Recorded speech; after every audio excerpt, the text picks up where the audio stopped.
आज मैं श्रीमद् भागवत महापुराण के द्वितीय स्कंद 9वां अध्याय ब्रह्मा जी का भागवत दर्शन और भगवान के द्वारा उन्हें चतुर श्लोक की भागवत का उपदेश।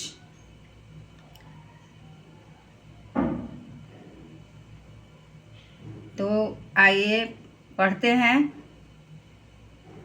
आप लोग भी इसे श्रवण जरूर करेंगे। इसको श्रवण करने से मनोवांछित फल की प्राप्ति होती है, मन की शांति होती है।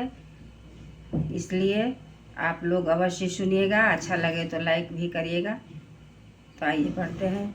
श्री सुखदेव ओम नमः कृष्ण श्री वासुदेवाय नमः। ओम नमो श्री वासुदेवाय नमः। ओम नमो श्री वासुदेवाय नमः। ओम नमो श्री वासुदेवाय नमः। ओम नमो श्री वासुदेवाय नमः। ओम नमो श्री वासुदेवाय नमः।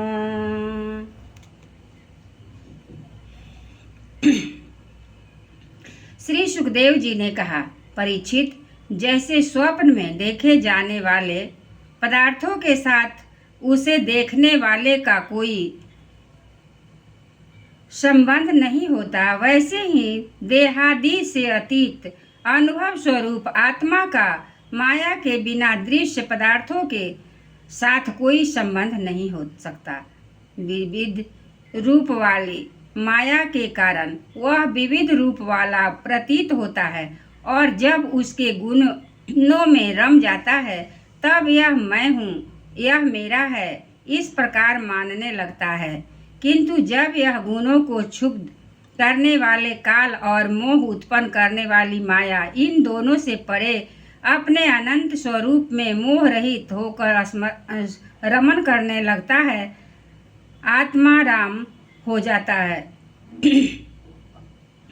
तब यह मैं मेरा का भाव छोड़कर पूर्ण उदासीन गुणातीत हो जाता है। ब्रह्मा जी की निष्कपट तपस्या से प्रसन्न होकर भगवान ने उन्हें अपने रूप का दर्शन कराया और आत्म तत्व के ज्ञान के लिए उन्हें परम सत्य परमार्थ वस्तु का उपदेश दिया। वही बात मैं तुम्हें सुनाता हूँ। तीनों लोकों के परम गुरु आदिदेव ब्रह्मा जी अपने जन्म स्थान कमल पर बैठकर सृष्टि करने की इच्छा से विचार करने लगे, परंतु जिस ज्ञान दृष्टि से सृष्टि का निर्माण हो सकता था और जो सृष्टि व्यापार के लिए वांछनीय है, वह दृष्टि उन्हें प्राप्त नहीं हुई। एक दिन वे यही चिंता कर रहे थे कि प्रलय के समुद्र में उन्होंने व्यंजनों के 16वें एवं 21वें अक्षर तक तथा प को तप करो इस प्रकार 2 बार सुना। परीक्षित, महात्मा लोग इस तप को ही त्यागियों का धन मानते हैं। यह सुनकर ब्रह्मा जी ने वक्ता को देखने की इच्छा से चारों ओर देखा, परंतु वह दूसरा कोई दिखाई नहीं पड़ा। वे अपने कमल पर बैठ गए और मुझे तप करने की प्रत्यक्ष आज्ञा मिली है, ऐसा निश्चय कर और उसी में अपना हित समझकर उन्होंने अपने मन को तपस्या में लगा दिया। ब्रह्मा जी तपस्वियों में सबसे बड़े तपस्वी हैं। उनका ज्ञान अमोघ है। उन्होंने उस समय 1 सहस्त्र दिव्य वर्षांत एकाग्र चित्त से अपने प्राण, मन, कर्मेंद्रिय और ज्ञानेंद्रियों को बस में करके ऐसी तपस्या की जिससे वे समस्त लोकों को प्रकाशित करने में समर्थ हो सके। उनकी तपस्या से प्रसन्न होकर भगवान ने उन्हें अपना वह लोक दिखाया जो सबसे श्रेष्ठ है और जिससे परे कोई दूसरा लोक नहीं है। इस लोक में किसी भी प्रकार के क्लेश, मोह और भय नहीं है। उन्हें कभी भी एक बार भी उसके दर्शन का सौभाग्य प्राप्त हुआ है। वे देवता बार बार उसकी स्तुति करते रहते हैं। वहाँ रजोगुण, तमोगुण और इनसे मिला हुआ सत्वगुण भी नहीं है। वहाँ न काल की दाल गलती है और न माया की ही कदम रख सकता है। फिर माया के बाल बच्चे तो जा ही नहीं सकते। वहाँ भगवान के वे पार्षद निवास करते हैं जिनका पूजन देवता और दैत्य दोनों ही करते हैं।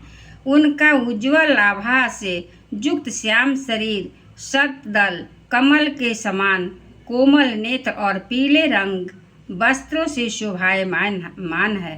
अंग अंग से राशि राशि सौंदर्य बिखरता रहता है। वे कोमलता की मूर्ति है। सभी के चार चार भुजाएं हैं। वे स्वयं तो अत्यंत तेजस्वी हैं ही, मणि जटिल स्वर्ण के प्रभामय आभूषण भी धारण किए रहते हैं। उनकी छवि मूंगे वैदुर्जमणि और कमल के उज्ज्वल तंतु के समान है। उनके कानों में कुंडल, मस्तक पर मुकुट और कंठ में मालाएं शोभायमान है। जिस प्रकार आकाश बिजली सहित बादलों से शोभायमान होता है, वैसे ही वह लोक मनोहर कामिनियों की कांति से युक्त महात्मा के दिव्य तेजोमय विमानों से स्थान स्थान पर सुशोभित होता रहता है। उस वैकुंठ लोक में लक्ष्मी जी सुंदर रूप धारण करके अपनी विविध विभूतियों के द्वारा भगवान के चरण कमलों की अनेकों प्रकार से सेवा करती रहती है। कभी कभी जब वे झूले पर बैठकर अपने प्रियतम भगवान की लीलाओं का गायन करने लगती है, तब उनके सौंदर्य और सुरभि से उन्मत्त होकर भौरे स्वयं उन लक्ष्मी जी का गुणगान करने लगते हैं। ब्रह्मा जी ने देखा कि उस दिव्य लोक में समस्त भक्तों के रक्षक लक्ष्मीपति, यज्ञपति एवं विश्वपति भगवान विराजमान हैं। सुनंद, नंद, प्रबल और अहर्न आदि मुख पार्षदगण उन प्रभु की सेवा कर रहे हैं। उनका मुख कमल प्रसाद प्रमुख मुस्कान से युक्त है। आँखों में लाल लाल डोरियां हैं। वही मोहक और मधुर चितवन है। ऐसा जान पड़ता है कि अभी अभी अपने प्रेमी भक्त को अपना सर्वस्व दे देंगे। सिर पर मुकुट, कानों में कुंडल और कंधे पर पीताम्बर जगमगा रहे हैं। वक्ष स्थल पर एक सुनहरी रेखा के रूप में श्री लक्ष्मी जी विराजमान हैं और सुंदर चार भुजाएं हैं। वे एक सर्वोत्तम और बहुमूल्य आसन पर विराजमान हैं। पुरुष प्रकृति, महत्व, अहंकार, मन, 10 इंद्रियां, शब्दादि 5 तन्मात्राएं और पंचभूत, ये 25 शक्तियां मूर्तिमान होकर उनके चारों ओर खड़ी है। समग्र ऐश्वर्य, धर्म, कीर्ति, श्री ज्ञान और वैराग्य, इन 6 नित्य सिद्ध स्वरूप शक्तियों से वे सर्वदा युक्त रहते हैं। उनके अतिरिक्त और कहीं भी ये नित्य रूप से निवास नहीं करती।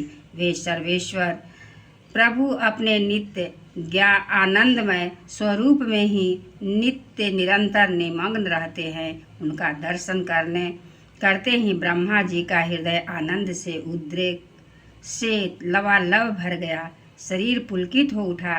नेत्रों में प्रेमाश्रु छलक आए। ब्रह्मा जी ने भगवान के उन चरण कमलों में जो परम हंसों के निवृत्ति मार्ग से प्राप्त हो सकते हैं, सिर झुकाकर प्रणाम किया।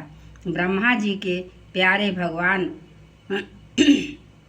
अपने प्रिय ब्रह्मा को प्रेम और दर्शन के आनंद में निमग्न शरणागत तथा प्रजा सृष्टि के लिए आदेश देने के योग देखकर बहुत प्रसन्न हुए।